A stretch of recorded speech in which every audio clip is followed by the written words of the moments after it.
Welcome to Treasure Valley Podcast. I'm Chuck. Today's episode is brought to you by LowerGentry Studios. LowerGentry Studios is a Treasure Valley film production company that specializes in high-quality productions at a very low cost. They have a web series coming up December 2018 entitled Canyon County. You'll be able to catch that on YouTube. You can also catch the debut of their second feature film, We Speak, at the Twin Falls Sandwiches Film Festival, which is happening at the Orpheum Theater November 2nd and 3rd. Today, I sit down with hip-hop artist Tony G. Links to his music can be found on treasurevalleypodcast.com, episode 9 with Tony G. His new album, The Balance, will be released in a very short period of time. Follow him on social media if you want updates. Enjoy the podcast. We are recording. We are live. Yes, welcome, Tony. Thank you for having me. I think I should start off by a very important question. I have it written down so I didn't forget. If you were required to release a hip-hop track and you had one background instrument and you had to pick between banjo or accordion, which one would you pick? Banjo. Banjo? That was quick. Yeah, banjo, definitely.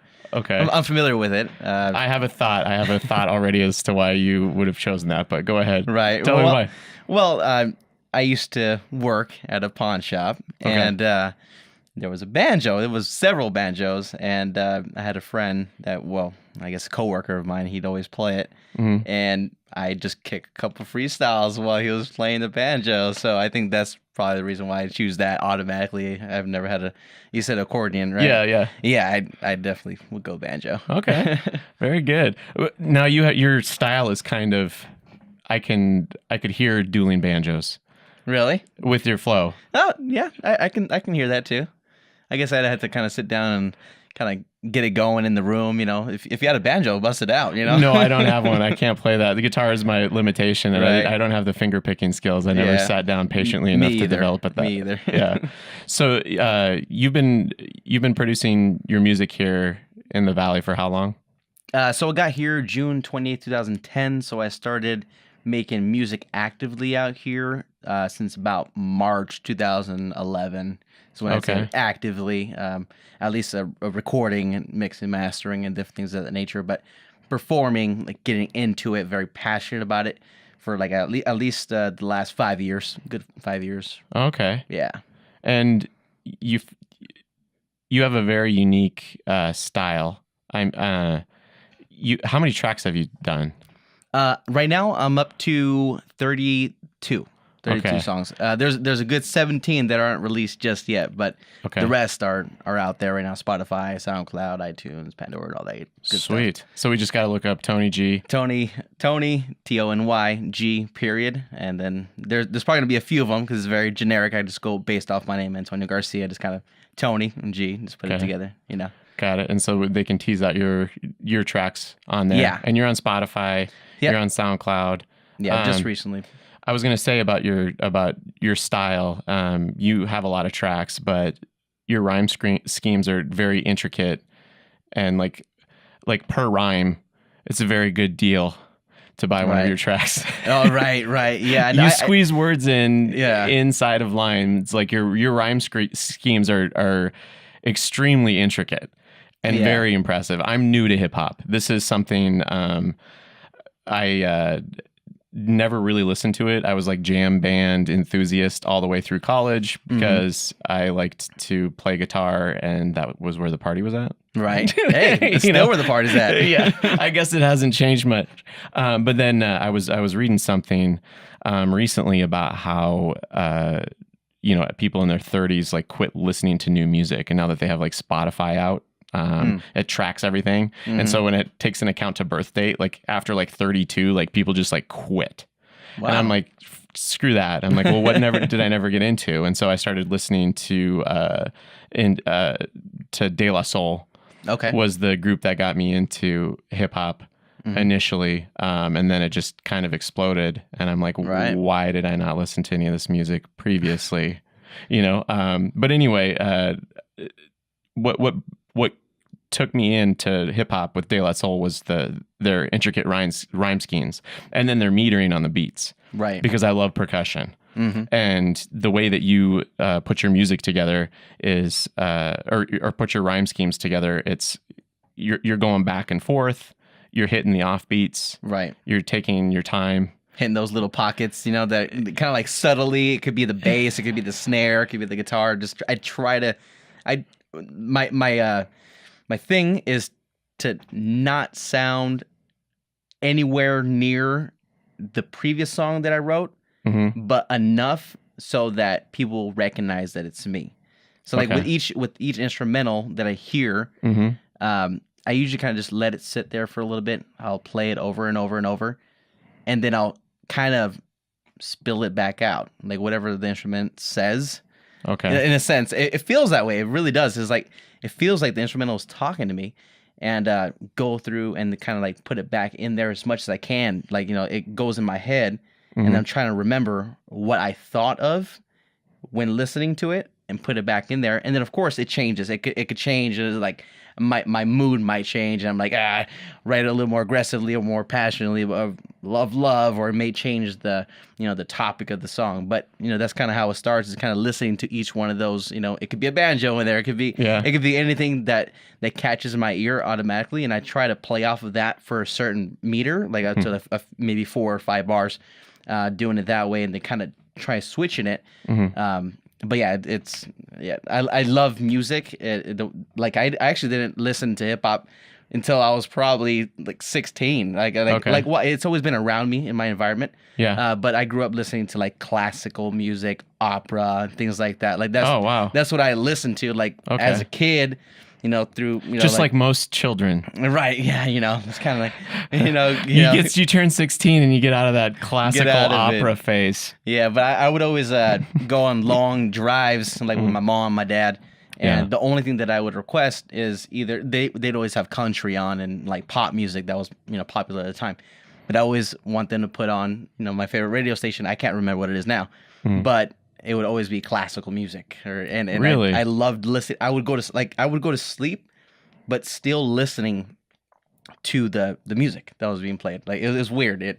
I still go to bed even now with classical music on, to kind of like gets me soothed and ready for bed. So every night you turn on classical music. Yeah, either that or some Gary V. Some Gary Vaynerchuk. Who's that?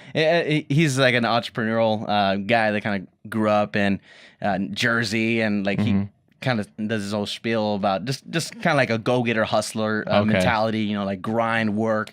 So I either listen to that or some classical music. It's one of the two. I was like, what Gary V Day or kind of depends on what I'm in the mood for listening to. Right on. Yeah. So when did you decide not to listen to classical? Or when did you lose your focus on that? I guess it probably wasn't a decision, but there must have been some sort of inspiration. You don't picture somebody that actively listens to classical music until the age of 16, and then is like, I think I want to rap. Well, I've always had the.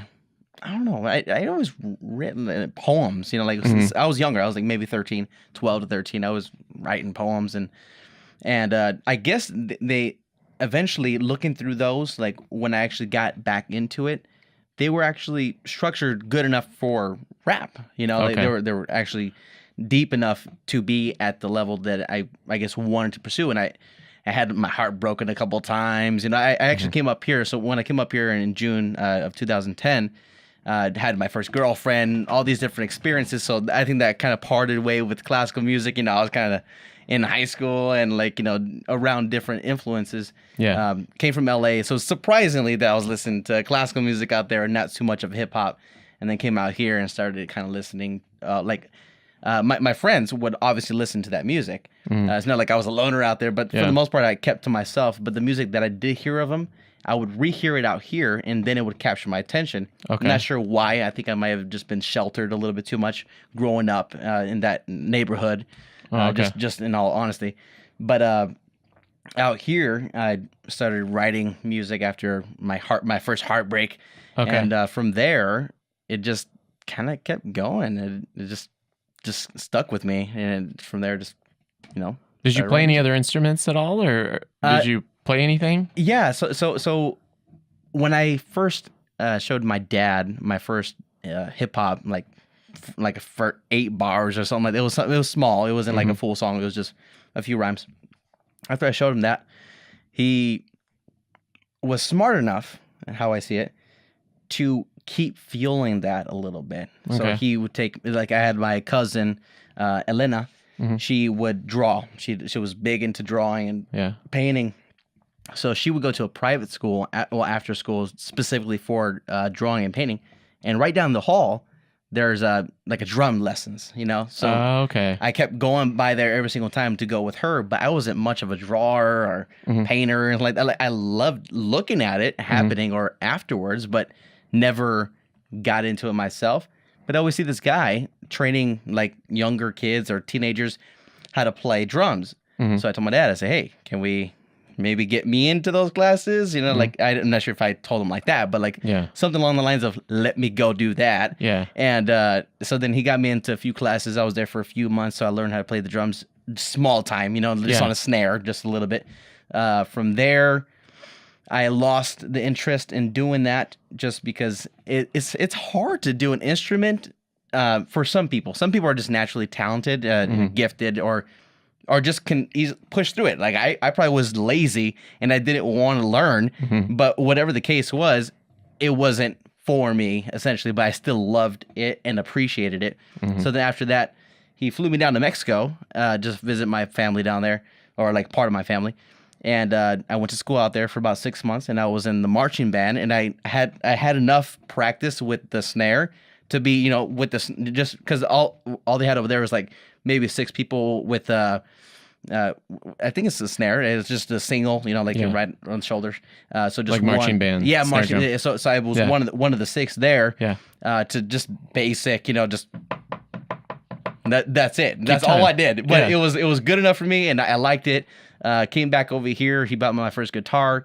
You know, Ray Johnson from American Idol, I think it is. He's like, you know, dog. You know, oh, okay, yeah. So he has a guitar line, and he bought me, not he, but my dad bought me a guitar from his brand, from Ray Johnson, I believe is his name. Okay. So then I started playing guitar a little bit. Didn't really get into that, but then playing piano, because my dad was also big into making music, but not like that. He wasn't like passionate about it. He just wanted to dabble with it every now and then. He was working all the time.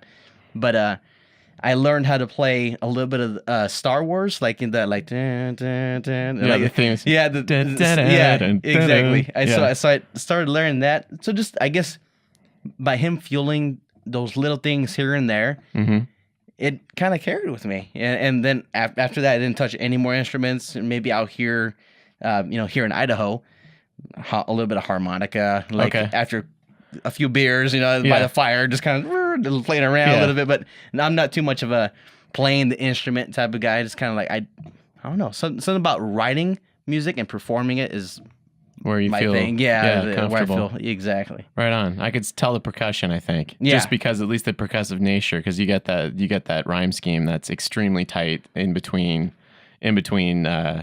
just words and syllables. From what I've listened of your music, and I just found your stuff on SoundCloud, and then you were generous enough to let us use a few of your tracks for background music. Pleasure is all mine. Yeah, We Speak, our movie. That's going to be we're having it. Well, it'll be the first screening in Twin Falls. Sweet. November, right? November 2nd. Yeah. Nice. Yeah. So we got your stuff layered up in the background music at a party. Cool. It was pretty smooth, and it wasn't up front, but it was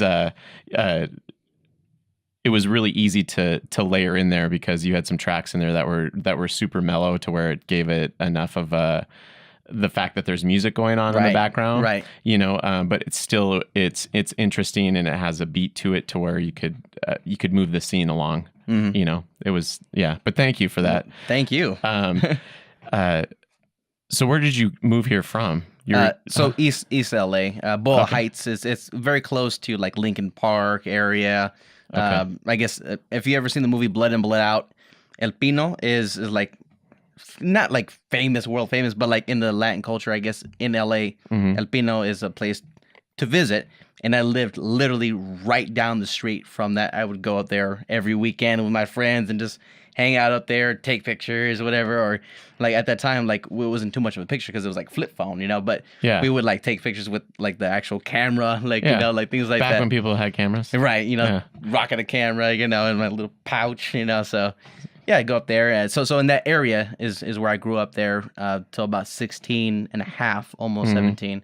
And then came up to here in June 28th, 2010. Oh, okay. Yeah. Right on. So your family's all up here now. Yeah, well, my mom, my sister, and my brother are up here. My dad and my mom are divorced. And my dad is still in LA with my grandma, my cousin, and then the rest of my family is either in Texas, Mississippi, or actually not Mississippi, Pennsylvania now, or in Mexico. Oh, okay. Yeah, so I'm half white and half Mexican. So my dad's Mexican, my mom is American. I guess is that Mexican American, white, brown, something like that. You know, so I'm mixed. We don't know. Yeah, white people don't know what the hell we are. Right. It's just like you just grab onto like whatever holiday. Right. It's like, that's me. I'm Irish. It's March. Right. Like maybe I got like 10% Irish in me. I don't know. Yeah, exactly. So you can play that card then if you need to. It's like, I'm Irish. I got something there somewhere. Exactly. Right on, dude. So how do you like the music scene here?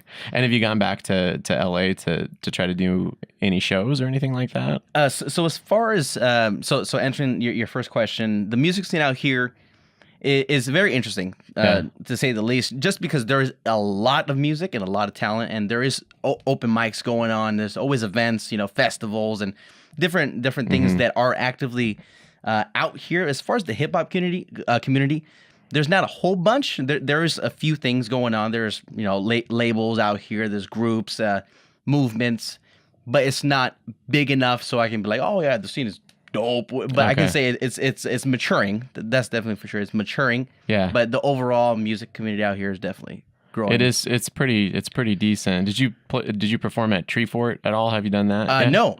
Oh. I was gonna do last year, but I had to work, and fortunately, I work 10 to 9 every single day. And usually, the people that go on later in the show, are like the headliners, the coming out of state, that type of thing. So they want to kind of get me in the earlier spots, and I like in the afternoon. Yeah, but you now, want the hip hop community to build up here so that you don't have to worry about your day job getting in the way of your performance. Exactly. That's definitely the goal. That's where it's gonna be, but it's gonna take time, and those sacrifices of sucking up the pride, and having a job. That's what a lot of people they realize they have a dream. It doesn't matter how big it is. It could be, let's just say maximum. I want to be an NBA player, superstar, famous, Kanye, Kim Kardashian, whatever. Yeah. Max, right? And sometimes those people have it given to them. They have the tapes that leak out. They have, all the cosigns. They have I like how you start with tapes that leak out as the first one. They have all these things going for them to instantly boost them up. I need to leak a tape. I know. Let's go ahead and leak some. It's not going to help me at all, but anyway. Hey, it might though. I guess. But people have that going on, and what most people need to realize is it's going to take a lot of hard work, and even if that means going and having a job. And me, I work 50 hours a week. Dang. And I go to the gym 5 days a week, and I meal prep, and I still visit my family. Have a little bit of friends, maybe 4 or 5 friends that I talk to. Don't see them very often. Yeah. So I make a lot of sacrifices to at least get to where I am right now. And I'm not even working hard. That's not even hard as I should be.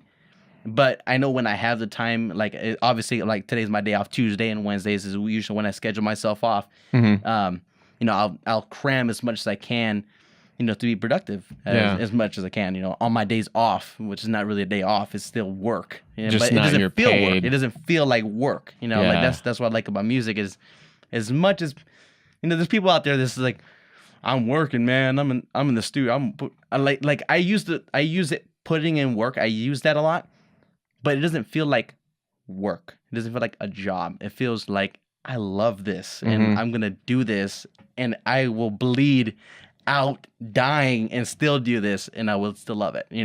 Maybe not dying, but I would still love it, even if it meant sacrifices. Is what I'm saying. So that's your hip hop, but then you still have your. I would imagine, like anytime you're chasing after a dream, it's like you're doing that because of the fact that you want to. You're just compelled to. There's no other replacement activity that you're like, oh, okay, well, I would rather, and that's like one of those things with people with drive that I've met. It's not they're lamenting, having missed opportunities to not do something. It's like they lament the loss of of time that they have towards whatever they're chasing after. Right. What do you do for your 50-hour a week job? Out of curiosity. So I'm a finance manager for one of the retail stores out here, Nampa, right here in this area. Oh, okay. I actually just left there. It's my day off, but I went there just to make sure things are operating well. Okay. So I do that for 50 hours, even though most of my work is done within like 3 hours of a work day out of a 10-hour work day. So still, it's done early. Yeah. So I have enough freedom at work to still work on different things outside of my job. Yeah. And my job allows me to be on social media, not for my own personal activity, but I run pages for the company as well. Oh, okay. So in doing that and also learning things for myself, I bounce between. I can't say I don't go online and post every now and then. That's it's acceptable to me because if I'm giving my time, if I'm sacrificing and making money for a company, they have to allow me to at least try to strive for my dreams. That's no doubt. And maybe try some of those things on your account that might fail, and then you can give test waters to them or something. Exactly. And well, honestly, the only reason why they allowed me to do that for them is because they saw what I can do with mine. Oh, right on. So I'm using the same strategies in a sense, the base to kind of go over there and see if it translates well enough. Yeah. And then also, like you said, testing the waters over here, seeing people engaged with these kind of things. All right, and they can bring it back over here to my personal, So it's a bounce back between both. But social media is crazy. It is. I haven't learned it yet, but it's the way that an artist has to learn how to survive. Right. I would just about imagine. I don't think of anything, especially. The last time you could probably get a record deal that was worth a huge amount of money as a new artist, right? If you didn't already know somebody that was ingrained into the system, had to have been like 20 years ago. I would just about guess. Probably, yeah. Definitely more time I've been doing it. That's for sure. But this is the time that we're living in right now, so we have to adjust as it comes. So if it ends tomorrow, internet is done forever. Hopefully it doesn't because it's convenient, but it's not a necessity. It's necessary right now. But if it ends tomorrow, what the fuck are we gonna do about it? We have to do something. We have to adjust back to how it was, or develop something better than it was. The street work, of course, is gonna be there. Go around, passing out flyers, passing out CDs, whatever it is. As long as you overwork yourself to a point where it still feels enjoyable. So of course there's gonna be the convenient factor of I can just pull my phone real quick and like a few pictures, get them engaged with me, follow them, and kind of provide value to them, and then maybe they can see what I'm doing, kind of give them value without expecting anything back from you, kind of building those interactions, going on to different people's sites, and kind of engaging with people more than a fan, because fans are people that go up to you, oh man, you did great. Yeah. Oh, thanks. But I want people saying, man, you touched my soul, da-da-da. And that's great too, but then but what are you doing? Tell me about your life.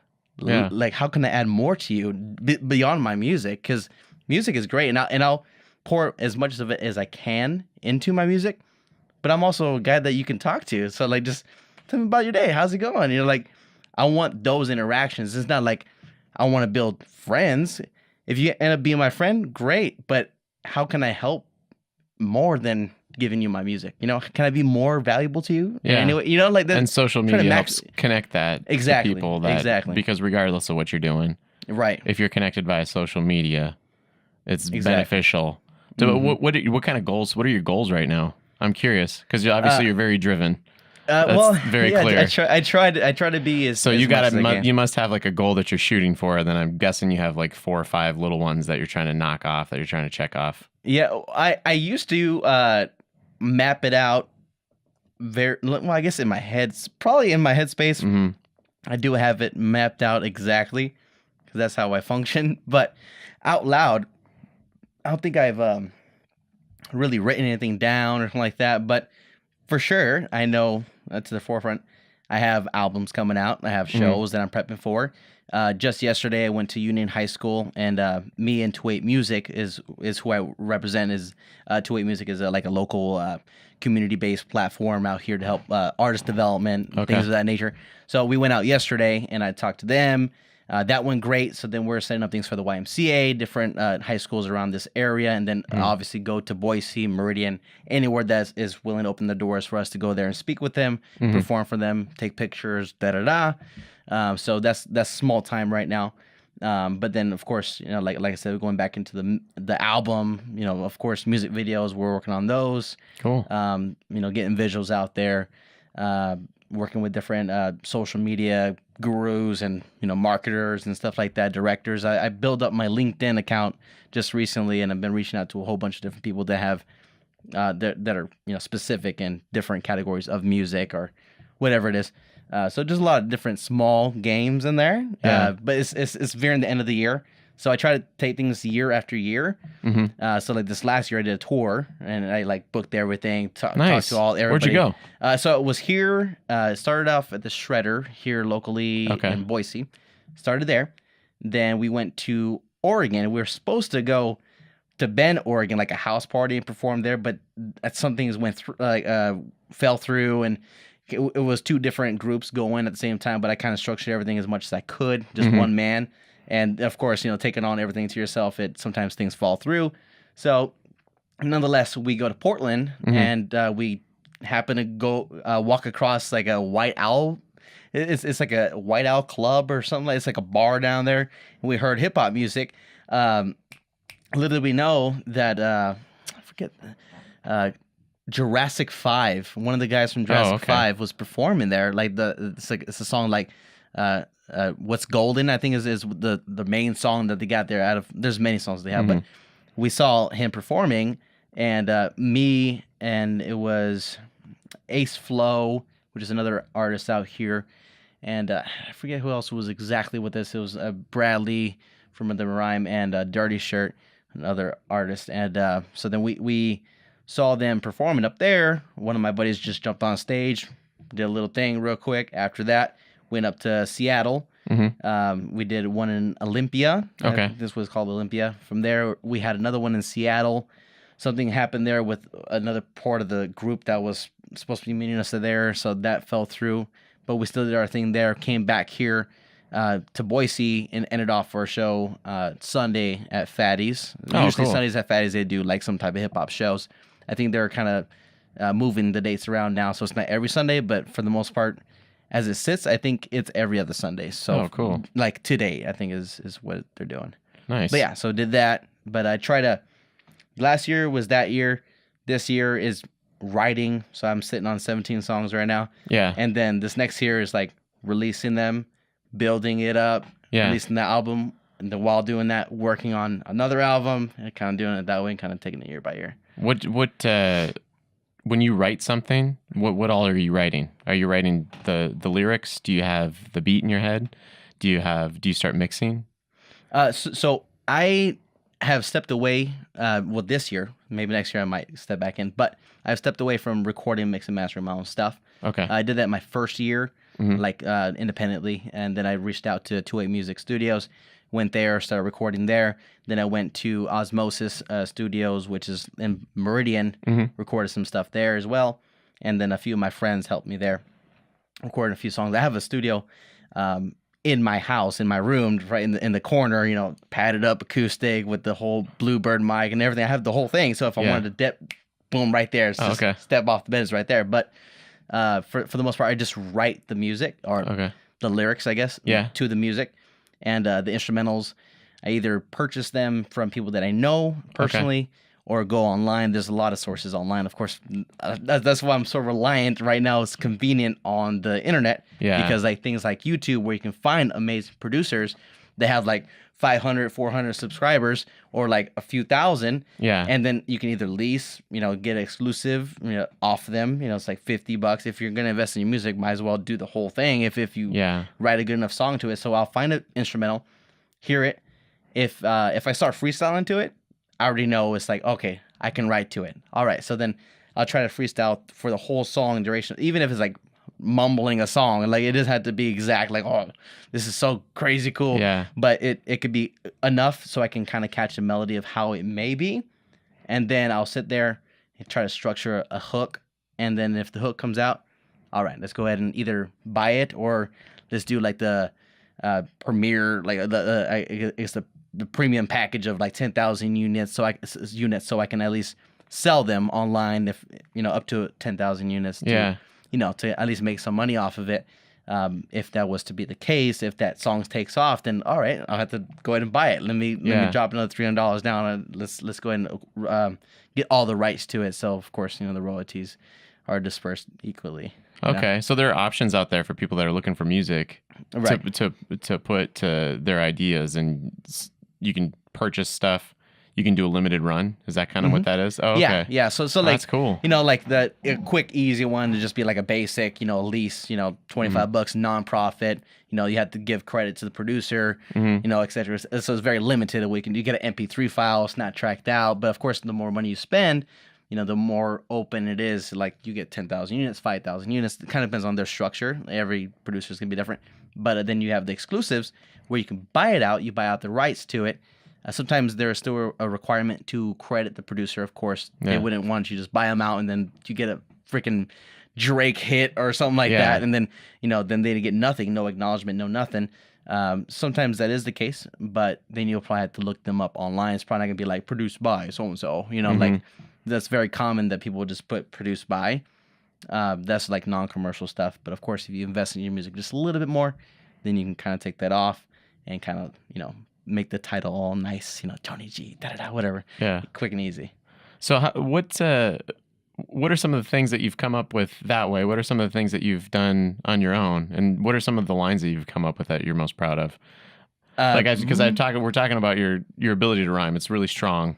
Right. But obviously there's got to be some stuff that you can just share so that people understand like what your breakdown is. I'm curious about it too. Well, I guess let me tell you what my first ever poem was, and you can kind of see how it was at 13, Okay. So so again, back to like I grew up in Los Angeles, a lot of violence around me. So, it was influenced in this track. So, sorry, I got a fly in here that just landed on the mic. Yeah, it's no like worries. fly season. And yeah, I know. Yeah, they're I all swear over. I keep this place clean.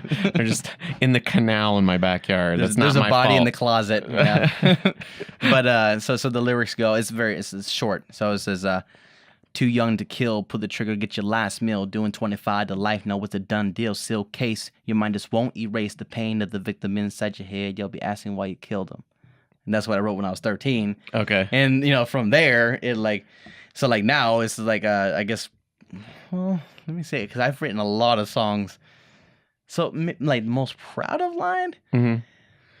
Oh, man, I got a lot of lines that not necessarily I'm proud of, but I kind of like put them on the same, level of. So I guess the most recent lines that I've written is it's like for a cipher. So it's like a little more aggressive, a lot more wordplay to it. So the lyrics go.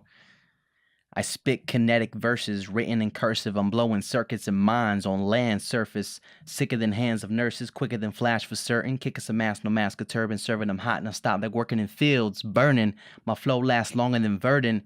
These cats come and go fast like virgins. Me, I come in handy. A Mex who can have German searching for words like fat kids and candy. Syllable surgeon hurting some heads. Pugging brandy.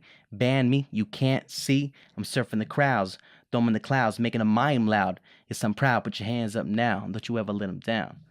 That's smooth, man. Yeah. So there's a lot of different things in there, So like I spit kinetic verses. So like my verses are moving. So I spit kinetic verses written in cursive. Like it's the form of writing. Even though I don't write in cursive, written in cursive. I'm blowing circuits and mines on land surface. So like mines. So you step on a mine, it blows up. I'm blowing circuits and mines on land surface. Sicker than hands of nurses. Obviously, they touch a lot of patients.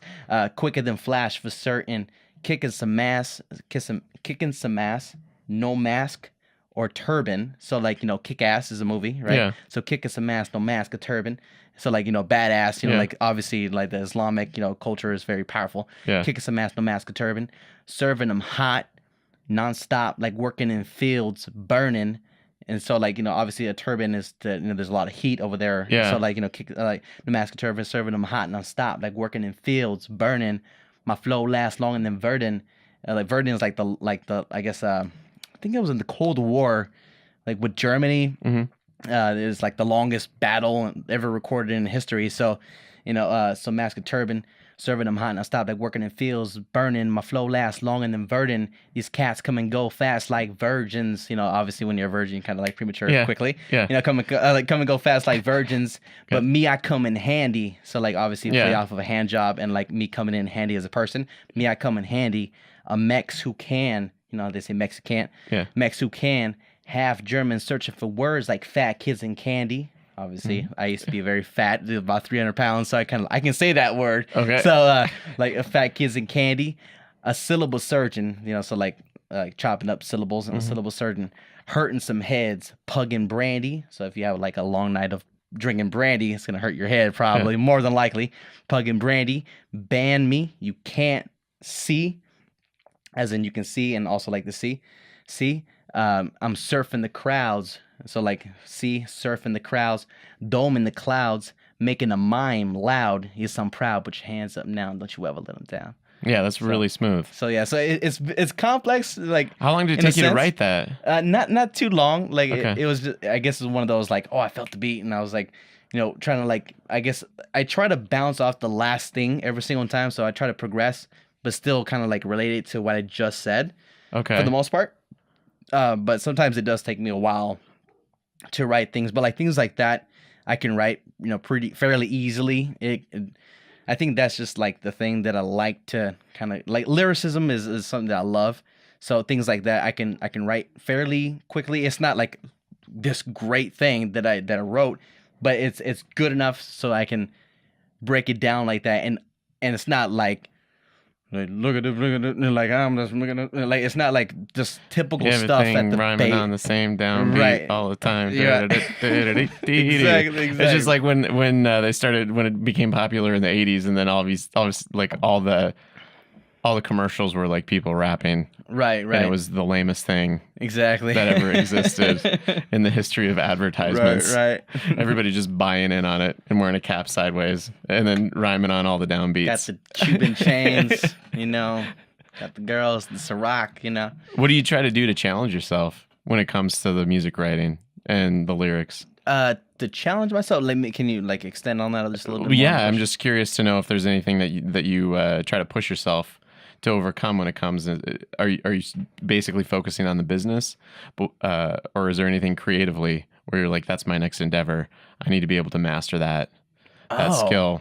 I think I try to approach everything equally. Okay. Like I constantly on my social media. So like obviously social media is not the business itself, but like also my mannerism. Try to like present myself very professionally, and so that way I can be presentable to anybody. Like so it's not like, oh, this like big CEO, or like I can talk to that person the same way, not exactly the same way, but like I can still speak with both, like somebody from the hood or whatever, typically different than a CEO that has gone through different things to get to where they are corporately, and somebody who was exactly in the same position that I was and closer to my position, which is more, of the culture. It's very in the culture, business came after, but the culture like is it obviously is African American culture. Hip hop is primarily that, and that's them. And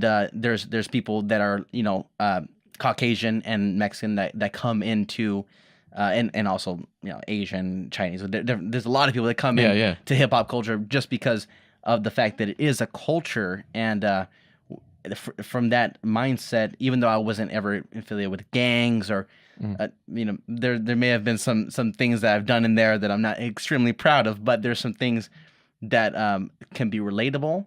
That of course that's not like I'm trying to fit into a certain category or anything like that, put myself in a box, but I can approach same thing. So my business is going to be there. It's always going to be good. Yeah. And this job that I have right now allows me to go for P&Ls and different things, reports, transactions, marketing, make marketing calls, do collection calls. So I can do different things and learn these things to approach it to the business side and apply it to my music. But as far as like challenging myself creatively, I try to kind of keep my ears.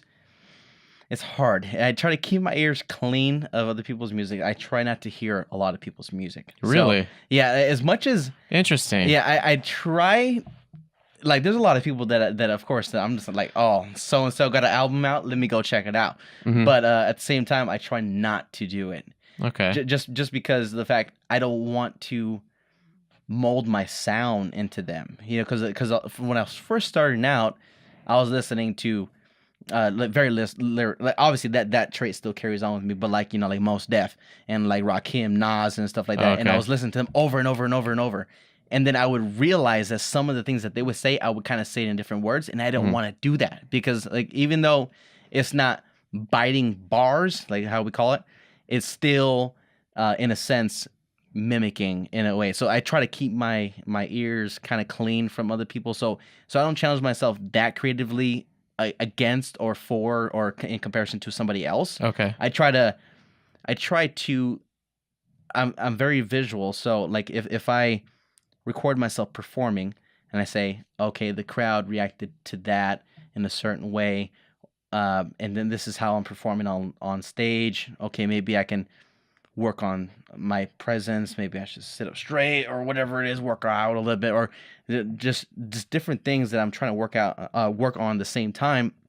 But then also, like, of course, if, for example, challenging myself creatively, which is very rare that I do this, but when I have a collaboration with somebody else, I want to see what they bring to the table and see if I can not necessarily beat them, because there's no beating. Like for me, there's no beating unless you're comparing like a Little Yachty to like a Nas. Then of course I'm gonna lean towards Nas because of what he's done for the culture, opposed to like Lil Yachty, who does minimum and just collects a check. You know what I'm saying? So there's always gonna be that biasness. Yeah. But at the same time, when I'm on the track with somebody else, it's kind of like a friendly challenge. It's like it's a competition, but it's not like I'm gonna go.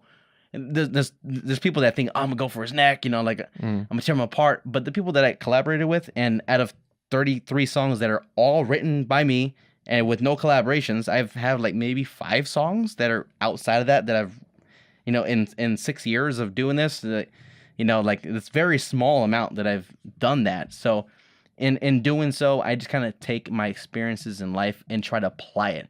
Like, how can I apply this heartbreak? How can I apply this shitty day at work and not make it about a shitty day at work, or not make it about that heartbreak? How can I make it just using that same emotion without having to talk about it entirely? Because I have an album coming out solely based on how to balance love, life, goals, and different things called The Balance.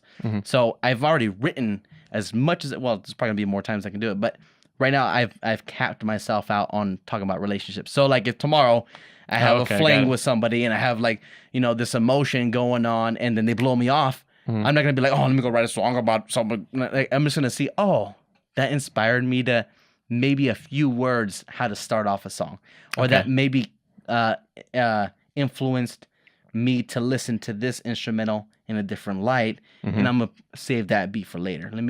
I'll venture to that later. So that's probably, maybe, hopefully that answered your question a little bit. No, I kind of get it. So you're basically talking about different ways to make sure that you're not getting caught in a rut. Exactly. Yeah. Kind of like, so not to plateau, so like not to stay like, or stagnant, or like that. So I try to keep myself going, but with music, I try not to be like, oh, I'm gonna reach this, so let me challenge myself to get there, because then it feels more like maybe like a job. It feels like, oh, I gotta meet this quota, I gotta meet this number, I gotta meet like I used to think like that, like all the time, like, oh, I gotta be like this person, like this guy's dope as fuck, and then I started kind of changing my way of thinking.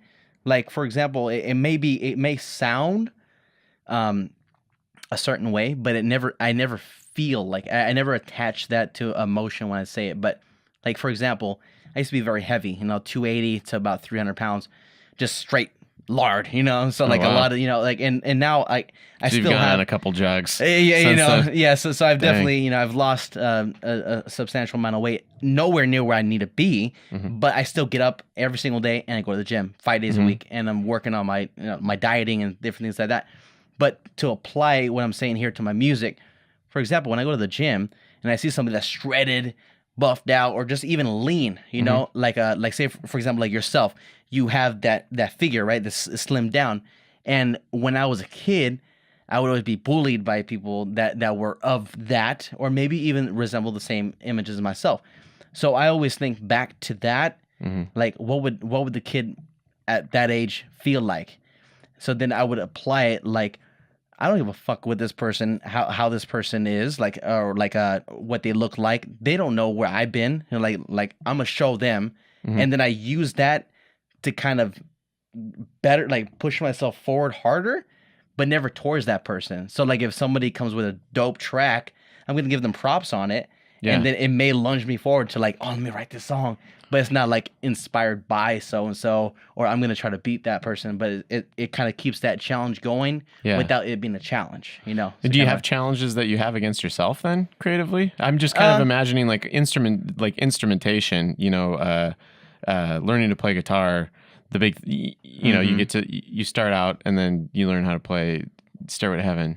Right. Like, you know, the sooner you can get over that hump, exactly, the more you're on the right path towards Guitar like, Hero. you know, exactly mastering Guitar Hero, I guess. Right. But is there something there? I'm just curious as if because I don't know much about. I'm terrible with lyrics. I'm absolutely terrible with putting them together. Okay. Making them sound smooth, coming up with rhyme schemes, making sure that the syllables line up on specific beats. And you seem to have a very strong grasp about that, a very intricate understanding of that. I don't know if there's some way that you push yourself in that realm at all, or if you just try to sit down every day and be disciplined about it, about the writing process, or if there's like, you know, like you're trying to rhyme something with purple or orange or something like that, or try to come up with something clever, like I'm going to crack this nugget. Right. Even then, I feel like even then I don't challenge myself against myself. Like I guess consciously, like, you know, maybe subconsciously, I'm like, oh shit, I gotta be better than this song that I wrote 5 years ago. Because like, you know, like sometimes I will look back at my old songs and I'll be proud of what I wrote at that time, and then still understand that, wow, at that time I thought this was the golden nugget. You know, and here I am years later, and I'm like, I still love that song. So like, it's just hard to find the audience. So I guess challenging myself against myself in a good way, of course. It's never there consciously all the time, but I know keeping at it and being consistent is my way of challenging myself, because before I wasn't always like getting up, doing this, and having a structure on my day every single day.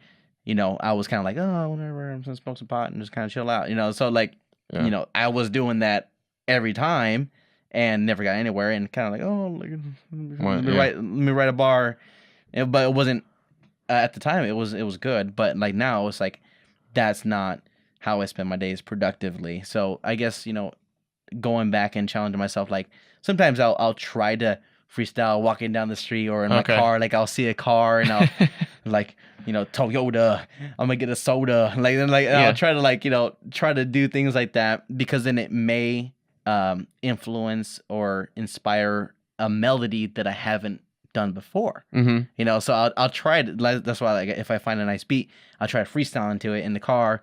Or that's usually my thing, in the car, just driving to work or from work to the gym. It's from the gym. Super easy because you don't have an audience. Exactly. Yeah. And like, even if I did have an audience, it would also try to challenge me to give it the best that I could. Because I'm not much of a freestyler in general, but like when I do get into that zone, it's more of a melody thing. Like, how can I do it with the melody? Because that's what I'm trying to like transition into. Like before, it used to be pure lyricism. Then now it's like storytelling. Now I'm trying to go from lyricism and storytelling and still kind of capture those characteristics and the elements of that, and then kind of go into like melody, more poppy, catchy songs. Because that's what it's going to take for the most part to be seen and recognized as artist and to the masses. You know, you have one on SoundCloud, and I mean, you have a lot of music on SoundCloud, but there's one of them that I listened to recently that had a pretty good hook on it, and now I can't think of the name of it. Basic hook, or is it a love song, a love song or something like that? Am I not jogging your memory? Love song? Is it a love song? I think so. I think it's about that. Huh. No, I was just listening to it. Now maybe I bet I have it on my history here real quick. I'm just gonna check. No worries. Because I was like, oh man, this is pretty slick. Because you got kind of like a mellow, you got a lot of mellow vibes to most of the music that you sent us to use for We Speak, Right. and then a lot of your tracks. Now, how many albums have you released? 2. I have not albums. So 2 mixtapes. Just because they weren't Feeling good, not even close. feeling good. Yeah. Feeling good. Oh Feeling my really gosh. good about myself now. Yeah. So that one, I wrote that song a few years ago when I was in a group called Wild Bunch. Okay. And that song was obviously, I was trying to put myself in an element where it was like a backyard, like a barbecue in the backyard type of setting, you know? So if you listen to that song, I tried to play off the last word that I said in the verse before to start the new one. Yeah. Each time over to kind of keep at least to have that element to keep a story going and to kind of keep the vibe going as well. But that song obviously feeling good. I was feeling good that day, and I was writing a song, and I actually wrote the hook, and then it took me maybe a good month to write that song, while juggling other different songs and different projects and visuals and making a music video at the time for Transcending that I released a year ago. Was it a year or 2 years ago? That was a good track too. That's the one we used. Oh, really? Transcending? Yeah. Oh, okay. So that one's more like, very to like what I'm trying to get into is like more like the poppy, catchier songs as far as like the instrumental goes, because like I'm a boom bap person, very basic thing. Yeah. At heart, so that's where the lyricism and then storytelling comes in. But then I'm trying to go into, like more the poppy, catchier songs, still having those elements, but at the same time, reaching more people. Right on. Yeah. So who did you listen to then to get you started? We didn't even talk about that yet because we left off at classical. Right. You said you started listening to stuff here after you left LA. Yeah. That obviously you were exposed to there. I was exposed to it over there, but I wasn't like, oh, who's that person? Like, of course, everybody knows Biggie, Tupac, and things like that. But I didn't know like Nas, Rakim, Mos Def, like Wu-Tang. I didn't know any of those people until I came up here. Okay. One of my good friends who I met out here. June. So it must have been September 10th, 2010 that I met him at a bus stop. His name's AJ, and he's one of my good friends. And out here, he'd always play music on his phone at the bus stop in the winter. It was winter. That's the first time I met him. Walked up, this big old figure. He's like 6'2", 6'3", and here I am 5'10", 5'11", or something like that. So he's a little bit higher. So go there to the bus stop, and he's playing. So it must have been a Method Man from Wu-Tang. Okay. Playing that. I didn't even know who that was. And so then he kind of exposed me to it more. And then I remember that song, but where did I remember from? My friend in LA. Okay. Nelson. Okay. One of my good friends over there, childhood friends. So he exposed me to a lot of music out there. A friend by the name of Jose Gudino. Gudino is what I call him. Tap Out. Jose Tap Out. So he exposed me to a lot of music out there, like Immortal Technique. So like Dancing with the Devil was a song that Immortal Technique has, and very very much of a storytelling gentleman. Like I guess like he's anti-government for sure, and he has a lot of like super like crazy stories in his songs. Freedom of Speech is another one. Internally Bleeding is another one. Obviously by those titles, they're kind of broad, but at the same time, so. I was exposed to that early on. Then I started listening to all those people that I listed off, and from there, I guess I found like a more of a love for those type of songs, lyricism, the art, the culture, and things like that. Yeah, so I guess those primary, and then of course it was like J. Cole, Logic, Kendrick Lamar, and like Jay-Z, and like different people. So like as I come across people that I consider great or legends and things like that, then of course they're in my playlist, but I try to keep it very tuned, like who I listen to. Do you just avoid the hip hop music then mostly, or do you try to tune out? How do you? What do you listen to? I have a playlist for sure. I definitely have like a consistent playlist of songs. I try not to add more songs to it. Okay. So like of course there's gonna be some like I said J. Cole. There's gonna be some J. Cole in there. Even though as much as I appreciate Kendrick Lamar and his lyricism, I don't have him in anything. Well, actually, I take that back. his song, his album "Damn" he came out with. Yeah. Love. Love is a wonderful song. Yeah. I got that on my playlist. Yeah. For sure. Yeah. J. Cole. There's a lot of J. Cole's that have on there, but I try to keep it restricted on the J. Cole just because where I speak from and the way I kind of come off with my songs could kind of mirror that. It's easy to kind of mirror that that type of artist. So I try to keep it very limited on listening to J. Cole. I used to have Logic on my playlist, and then I kind of took him off there just because I noticed there was a lot of repetitiveness. No knock to him, but you know he's a great artist all around. But I feel like he's very repetitive, so I kind of took him off my stuff. And then I have like a lot of electronic music, but not like EDM, that type of stuff, but just kind of like house music. I'm not sure. I'm not sure.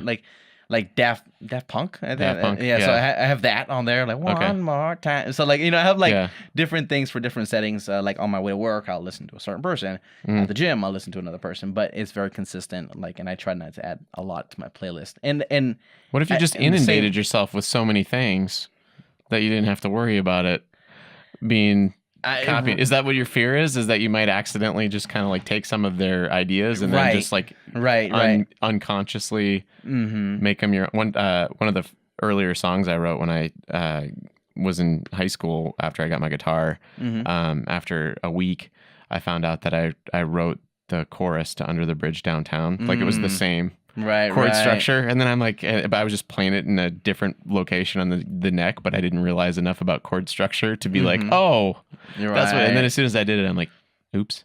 Well, that was a waste of time. But anyway, I don't know if you think about maybe if you just inundate yourself with a whole bunch of stuff, or maybe even listen to this fly is driving me crazy. Sorry about that. Trust me, he's driving me nuts too. I'm about to get a freaking newspaper. We'll flip these cameras around, and then we'll each take one, and then we'll chase around. We'll turn it into pesticide seeking anti-insect project. Right. I was talking about inundating yourself with music. What if you just listen to all the different tunes, and you said banjo, like maybe you got some different realms you can go down. Have you ever rapped over any classical? No, that'd be sweet. Surprisingly enough, I haven't. But so playlist, right? So the playlist is things that I listen to all the time. Got it. Of course, I do expose myself to people that have albums that I feel that they're worthy enough for me to listen to, and not worthy enough, like kind of like a cockiness, but like I have time that I'm delegating to these things. So like, let me go ahead and listen to this album. Maybe not back to back, but at least let me hear what all this hype is about. Let me go listen to it. Whatever. You got time from listening to really listening to music and having music on in the background are two different processes. Yeah. So having the music in the background is what I'm worried about, because like if I have so and so in the background all the time, he's gonna get into my head and be there, and then maybe speak through me, and I don't want that to happen. I want it to be very purely me, coming from me, my emotions, and of course it's great as an artist to listen to other artists, and kind of that's just what it is. Like the culture, as much as I hate to say it, there's a lot of people that bite, maybe not on purpose, but bite the music from other people, and that is sometimes the way that they get to like, if for example, like if we would say that Jay or Biggie didn't have any influences from each other, who's to say that they wouldn't have released this certain song? Like what if they didn't influence each other at all, and we were so closed, maybe closed-minded or closed off to the thought of dabbling in that realm or whatever, like different things like that. What if we would have never got to that thing? So yeah, of course, I do expose myself to other people's music, but I try when I'm like in my writing mode, or like writing an album or a mixtape, or I'm trying to get a project done, I try to like close myself off to the majority of things, so that way I can concentrate. Okay, let me get this out. Let me get this project out. Boom. So it could be like as much as it can be of me, because we're all influenced by our environment. Like even like talking to you, I might get influenced from you to write a song. Like I can never control that. Or play the banjo. Exactly. So I might just like happen to scroll and hear a song that has a banjo. Like, oh, I wonder why I like this beat so much. Wow, because of the banjo conversation. But we're never aware of these things, like very consciously about it. But I try to keep myself aware of things like that. But yeah, of course, I'm gonna go buy an album. I'm gonna go listen to a person's single. Like I'm gonna do that just out of habit. Yeah. For being somebody that loves music all around. So I'm not like classical or hip hop. I'm also country, a little bit of electronic music, like everything. I do expose myself to a lot of different music, and I've been to country shows. I've been to hip hop shows. I've been to I've been to raves. I've been and experienced different music. But when I'm in my mode, which this year is definitely my mode, I try to close myself off. So in this time next year, it might be different. It might be like, let me go ahead and listen to everybody's sound and not necessarily bite off of them or ride a wave, but let me go ahead and get inspired by them. So yeah, so I guess that's a long way of saying like I do listen to love when you people, listen, at the same time. you're talking about your playlist. That's just driving to work It's music. like, very limited. Maybe like 7-8 songs, something like that. Well, I mean, I was gonna say like a lot of people just listen to music all the time without thinking about it, you know. And but if you're composing music, it's got to be a different situation where it's more. There's two different ways to listen to music, or several different ways to listen to music. Exactly. You can have it on in the background. You can be actively enjoying it, and then you can be critiquing, trying to figure out what could have been better, what you would have done differently. Right. And that part, I never do that with anybody else's music. For the most part, I try not to be critiquing. Yeah. Oh, they could have said this word differently, or they could have added that. If only that for takes yourself. away. Yeah. For myself, great. But like for other people, I try not to do that at all. Yeah. You know, of course, I'm gonna have my strong opinions. I'm very heavily opinionated on like music that I'll listen to, music that I won't. But things like critiquing, I have to keep to myself. Like if it's like a local person and they say, "What do you think about my set?" You know, I'm gonna tell you what's up. Like I'm gonna tell you like, "Oh, that's great," or like, I'm not gonna ever tell somebody that their music sucks because their music is what comes from them. And even though my taste may not be what they're giving out, I'm gonna still say, "Hey, this is what I maybe didn't like about it all the way, or maybe this is what could have maybe needed some." But who the fuck am I? You know, like I'm nobody. So like you know, in the large scheme of things, I am nobody to somebody else besides my mom, my dad, you know, my friend. I have no girlfriend, so you know, like there's things that people are of value to, and I try to attach my emotions very limited, like to who I can give that. You know, like like you should. I'm never gonna be like you should care about what I say. Yeah, they're like no, like if you listen to it, you listen to it. If you take my advice, awesome, great. No, I'm not knocking you, but like this is what it is. But critiquing, try to keep it away from most people. But yeah, enjoying music, I do love listening to new music. So of course I will eventually buy the 444 Jay-Z album. Eventually I will get the KOD J. Cole album. I haven't listened to that. I listened to a few songs off of Kendrick Lamar's Damn album. Not all of them. You know, there's a lot of things that I haven't really exposed myself to, but I've heard things of, or like reviews or things like that to kind of see how it could be if I get there. But right now I try to keep it very limited of what I try to listen to. But yeah, for the most part, I love music. I love listening to it. I try very hard. And it's not like a conscious, I'm trying hard to restrain myself to not critique it, but it's like, I try to keep myself very consistent when I listen to music. It's not like, this could have been recorded better. The acoustics are shitty. I never, like, because people that are like that, they're way too serious about as far as because music is supposed to be taken serious as a business, but this comes from my heart, and even though it is a business, something that's gonna make me financially free.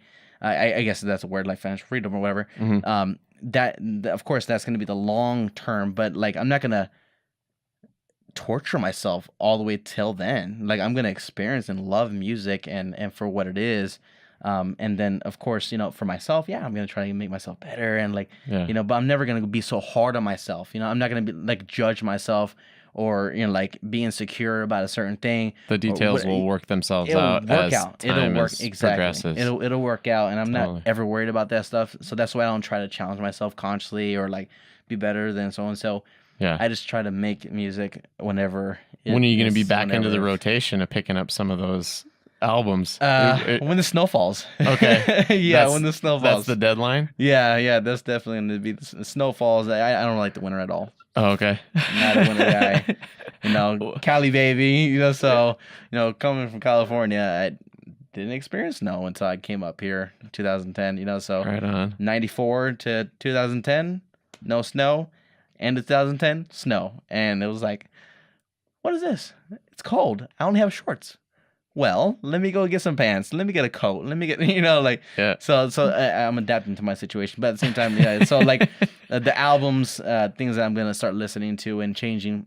Mhm. I'm in the process. I've already completed the album. Mhm. I just haven't released it yet. So cool. right now I'm just kind of like busy with structuring the release dates and like making everything. What are you like, gonna do for that? Are you gonna have a party or? Yeah, so that's going to be one of the things. So right now I'm planning to release several music videos of the album Okay. that kind of tie in together. So they're going to be individual. So if I listen to one album or one song music video, it's gonna front end it's gonna have a story, right? Yeah. But if I listen to this one and this one together, it's a bigger story. Cool. Because the album is going to be 12 songs long. Yeah. And then the other 5 that I have waiting. It's gonna be like 2 before to kind of get the singles going, 1 to kind of relate it to the album, and then the other 2 after the album, and to kind of keep the the buzz or momentum or whatever going. And then of course there's gonna be a lot of photo shoots going on along with the music videos, and just like going to events. Like of course there's gonna be a release party. Mhm. I'm not sure exactly if it's gonna be in a home setting. There might be a hearing, so like sit down with people and then they hear the album out. I'm not sure what it's called. You know what it's called? Oh, like a listening party, like a I can't think of it. I think it's something like a hearing listening part, something like that. Yeah. But I'm gonna have one of those, of course. So of course, there's people that are gonna reach out to me after this. Probably I haven't announced that to anybody, but Okay. There's definitely gonna be one of those going on for sure. There's already been a couple people that have listened to it, like close friends or mom, dad, But of course, that's just like, oh, listen to my song. So far the buzz is all pretty positive, I suppose. Yeah. So Nice. yeah, for the most part, it's good. Sweet. But yeah, so I just want to get it out there as soon as possible, just because if the longer I sit on it, Mhm. it's like, oh, like then I don't want to lose momentum from myself, because like people may not be aware that I have an album coming out, Mhm. or there's people I've already posted about it, but at the same time, people may not be aware of my relevancy out in the community and social media, and like what I'm posting is supposed to be strategic enough, or they may not even recognize what I'm doing. But when it comes out slowly but surely, I'm trying to get it out there in a way where it's fast enough to capture their attention, but not quick and gone, flooded with everybody else's stuff. So of course there's a lot of artists out here that I respect, and I try to stay away from like, okay, they're gonna release a music video, like, so we kind of all kind of keep in touch with each other. So like, cool. Okay, you're gonna release, all right, perfect. And sometimes sometimes we don't always communicate. There's gonna be people that I don't know like that release some stuff that may release when I release, and they may have a better buzz than me. But at the same time, we all kind of try to help each other out. Like, so I'm also a part of a movement out here called Show Love, Grow Love, and so we try to share as much as we can. So like if we go to a show, we go to a show. If they have a post and that says like my music or go check out my new song, let's go ahead and share that. So we try to stay engaged as much as possible, just within us, so that way we can at least branch out, and eventually other people will kind of keep that going. Nonetheless, even if that movement wasn't in place, that's still a good thing to live by. It's good to support other people. So like what I'm saying is like essentially have a lot of songs coming out, a lot of content, a lot of music videos and stuff like that. I'm gonna push that all out there, and then this next year I'm gonna get something else going, another project, another sound. Keep going. Kind of keep going, but still staying true to who I am. But yeah, of course. So you have a whole strategy developed basically for the releasing, right? It used to be you just release an album. Yeah, just like let's drop it. Yeah, because the last 2 it was just like, oh, let me drop a song each week. Like, great, but not any results, build buzz up. Yeah, exactly. And then some of that old stuff might get picked up again. Exactly. Too. Yeah. So like that's why So the end goal also at the same time is I'm going to release as much as possible about who I am, my experiences, and all this conscious messages and all these great things. And I'm not saying that I won't ever make a song about things that are more mainstream kind of categories, but I'm not gonna fake it. I'm not gonna be like, let's do drugs, let's up in the club. Like, I'm not gonna do things like that just so that I can get recognized for all these other things, because that'll defeat the whole purpose of all these other things. If I'm known for this and then they come see this and then be like, oh, he's a hypocrite. But of course, I'm not gonna limit my sound, like the instrumentals or the collaborations. So I maybe not associate with people fully, but I may be like, let's link up with a song. I'll reach out to your community, you reach out to my community. Yeah. Whatever. And if they mix with yours, cool. If they don't, all right. If yours messes with mine, cool. If they don't, all right. And let's kind of like branch out as much as we can. So of course I'm gonna dabble in different sounds, play with different words, to kind of get these other things recognized, because I feel like I do have a lot of good messages and content that people could learn from, or maybe appreciate more, like as much as I love music, so they may be able to appreciate what I have to bring to the table if I was to, so to speak, release a song that's more up their alley, and then they go check out my other playlist, like of my other songs, and then they have a different catalog. Right on. So you're gonna put all this stuff up on SoundCloud? SoundCloud, it's probably gonna be for like the non-commercial ones, some nonprofit ones. So all the ones that I have out there right now on SoundCloud are nonprofit. Okay. So those are just to kind of like keep people engaged with the songs that I do release. So maybe like singles and stuff like that, kind of hype it up. But like Pandora, Spotify, iTunes, just different things of that nature that my distribution company has me going on. So different platforms and stuff like that. So how does that work with Spotify? I use Spotify all the time. I pay for their membership, but is that even valuable for you? Spotify? As an artist? For like streams and like paying off that? Like if I'm just going to stream your stuff on Spotify, like what does that do? Like if I hit play right now. It's a number. It's only a number. Yeah. Yeah, you don't get like a 1/10 of a cent or something like that. It's way less than that. Oh, wow. Yeah. So they just passed a law. It's like a music commercial. Let me see it. Let me just be exact with this thing real quick. Okay. They just passed this law that essentially gives, even though the government's always involved, it gives the government a little bit more involvement. So like if I release a song on a platform, let's say like Spotify, and to get from here to Spotify, easy. To get from Spotify back to my account, maybe a little bit harder, just because they're trying to distribute the money or the streams in a different way now. So it is called, I just sent it out to a group chat that I am in. So it's called Music Modernization Act. What? Yeah. So essentially, it says here, so the MMA, Music Modernization Act, has already gone through, what does it say? So it says it's gone through, it hasn't gone to the House. Yeah, so it says is on the brink of passing Senate. Oh, nice. So it's gone at least through a few loops there. Okay. But so it says,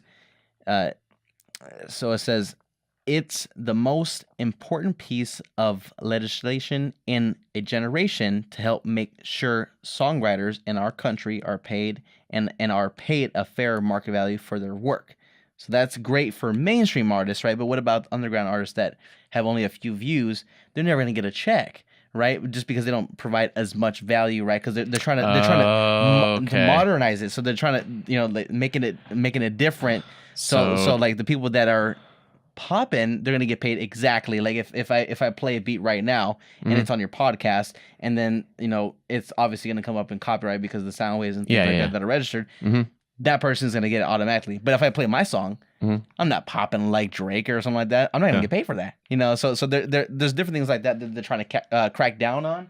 That the government's gonna have a little more involvement with, but of course the government's always been there. But at the same time, they're trying to pass these things, and hopefully that doesn't go through. It has a lot of benefits for sure. There's a lot of pros and cons to everything. But at the same time, it sounds like it puts a different ceiling on. Yeah, exactly. There's a ceiling there anyway.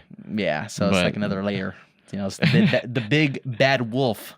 You know, so I can't come over here and blow down this one. So. I feel like they spend a lot of time in Washington, D.C., millionaires arguing amongst each other. How can we fuck with them today? Yeah, these millionaires that are worried about these other millionaires, and so we just want to pass this legislation to appease whatever's going on with those two. Right. It's like, well, what about just everybody else? But hey, that's what's out online. Of course, I don't ever believe much of the things that come up on my feed, but I suppose saw that. You're not like super. I mean, what would you? You probably would make the most money just if you could find a bunch of people to pay $5 for your CD or something like that. Right. Like, out of your trunk. Exactly. Yeah. I'm not. So for me, like, I try to take it, a step at a time. So like right now, okay, I have this many bills that are like every single day, like every month. So like rent, car, insurance, maybe not the car for that long. Insurance, of course, you have to have that. Food, you have to have your cell phone, da-da-da. So these bills for sure I had to have paid.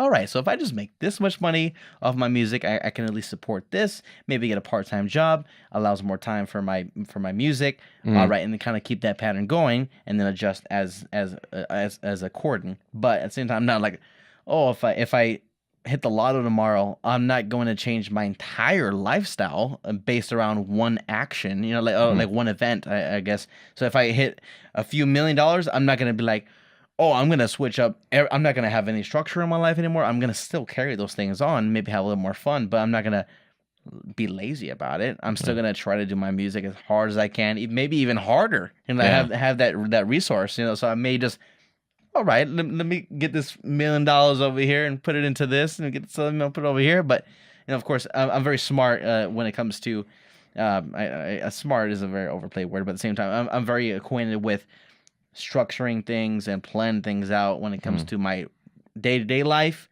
and also my music life. So I try to keep everything separate for the most part. That's why it's the balance between life and passion, the album, the concept of that.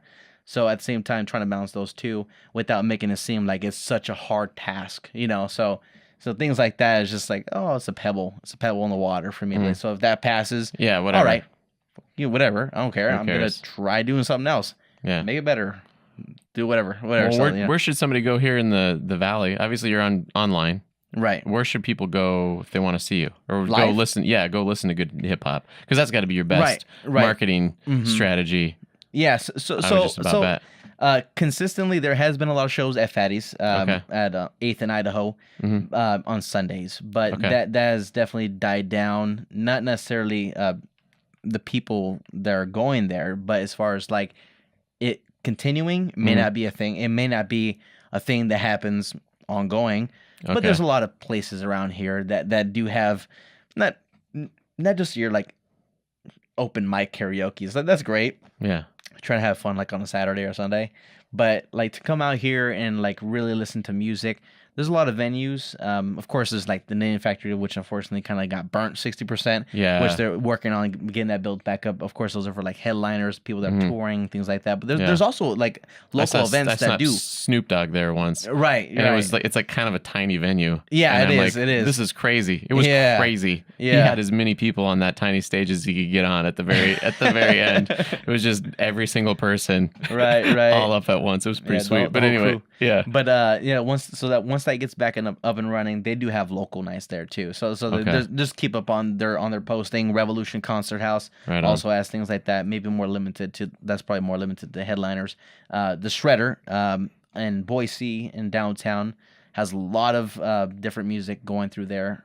Primarily hip hop and like heavier metal, maybe like rock and roll. I'm not sure exactly. I don't like to kind of categorize people, but I feel like they categorize themselves with like heavy metal. So like the Shredder, like thrash music or something like that. Along the lines of that, they have like a mini ramp, like a half pipe in the back. Oh, sweet. So there's that place, the Reef, also in Boise. I'm not too acquainted, obviously, with things out here in Nampa. I think there was Destination 112 that was doing some music out here too. They went out of business. They did? Yeah. Ah, dang. The Nampa's a little bit different. There's different. I mean, that as was far a nice as place. That was a nice spot. It really was. It was kind of cool. They had the bottom, the VIP, and they had the stage. It was a nice layout. They should have done a business. Maybe they should have stepped up on the social media or something like that. Who knows? I don't know what happened there. But yeah, knows? the venues are not ideal out here in Nampa. But I'd always go to downtown Boise if I'm looking to usually catch some type of show. Yeah. They're obviously like they have the Idaho Center here and a few other locations. Bigger. Exactly. And Morrison, So. But anyway, so do you have anything coming up besides the album? Coming up? Like live performances? So anything on the calendar? There was gonna be one this Saturday, September 29th. Of course, it was gonna be at the Name Factory. It was gonna be for the 2-8 Music family release album. Yeah, they postponed that. So once they get back up and running, we have another show there. Cool. October 19th.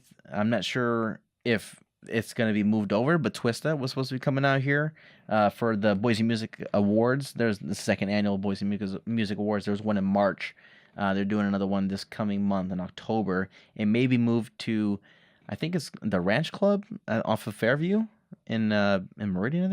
I think it's called the Ranch Club Buffalo. It's definitely not the one in Garden City, but it's the one up on Fairview. The Ranch Club, I think, is what it's called. Okay. So there's gonna be a show there that I'm gonna be performing for, along with the Boise Music Awards. So there's gonna be a lot of collective of different musicians there, not just hip hop artists, different people there too. Just being acknowledged for what they're doing in the community and stuff like that. So that October. Gotta count my months here.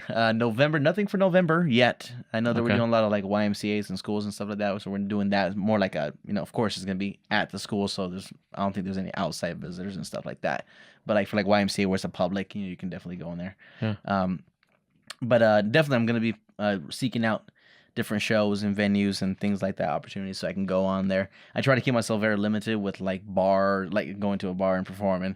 Like that's one of the reasons why I kind of strayed away from like those, like Sundays or like a Tuesday night or something like that. I try to keep it very limited on going out there because like I don't see much value in doing that. Yeah. Unless I'm practicing a new song or going out there to support somebody else. I don't really see, I'm going to go out there and give it my heart. Like, I'm still going to give it my best. And, like, when I go out there to perform, but at the same time, it's like, it's not the same performing in front of many people, but it's not like I'm trying to get catered that. I'm cool with a few people, but the same people? Like, maybe not. Like, I don't see value in that unless they're a good friend of mine. So, like, unless they're like, hey, come out. All right, cool. I'll go out there and talk with you.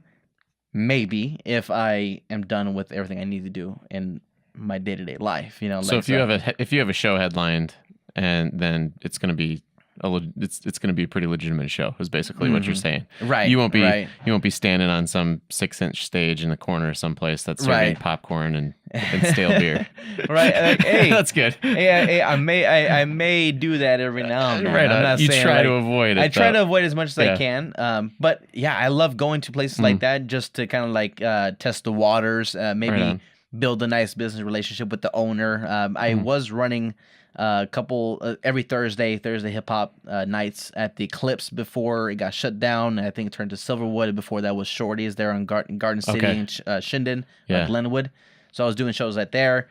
Like same thing. I went there, performed one time, and then from there, he reached out to me. He said, "Hey, how much would it cost for you to come out here and perform?" I said, "Few pictures and $50." That was when I first started out 3 years ago, and so sure, all right, cool. Then I said, "Hey, I have a lot of people that may come out here, different artists that might want to test the grounds. Can we do some kind of like a business negotiation here? Let's see what I can get the profit at the door, percentages at the bar. What can we do?" Worked it out from there. Did that every single Thursday, and then from there, I grew to appreciate what a bar, smaller location may have to offer as far as value of doing that. But like for me to go out of my way, so to speak, to do things like that. It's few and far between, like to go to a bar, but I'll do it because I still love doing it. I still love going to perform. But it's just like sometimes I had to kind of measure. Okay, is this if I do go today, what can I get out of it? Not like and money is not like my concern right now, but like it's like what can I get out of it? If I stay home, may I write a new song? Am I gonna get that inspiration that I need for this to finish the song? Like so I try to balance, like see, like weigh it out. Like okay, like so that's how I kind of like see like by going to a show or like I said, unless it's a friend of mine or an upcoming artist that is performing. Hey, can I get a few likes on my post and come check me out? Whatever. go check you out. Let me go check it out. Let me see how I can chop it up with you and at least try to put some, bring some value to you, or like Cool. maybe they'll get me on stage, whatever. I'm not expecting that, but like I'm expecting to bring my best self, so like wherever it is, if I'm performing at a bar or if I'm performing whatever, Taco Bell Arena, I don't care. I'm gonna give it myself, and I'm just gonna give it all I can. Nice. Yeah. Well, that's a good mentality to have. Yeah, because you never know when it'll. I can tell that you're passionate about it, which is awesome. That's cool, man. Well, congrats on the album that you completed. I'm looking forward to hearing it. Yeah. So you'll have to keep in touch and let me know. For sure. Yeah, we've been going for quite a while. Email. We've been going for quite a while. We're definitely got over our hour, but did we? Yeah, oh yeah, man, that goes fast, right? It does. Yeah, super fast. Yeah. So thanks for coming on. For sure. Keep in touch and let me know when you get that album out, and I'll be more than happy to share everything on our. You may just get an email tonight. Okay, sweet. Sounds good, man. Just get something like that. Cool. Well, thank you. Awesome. My pleasure.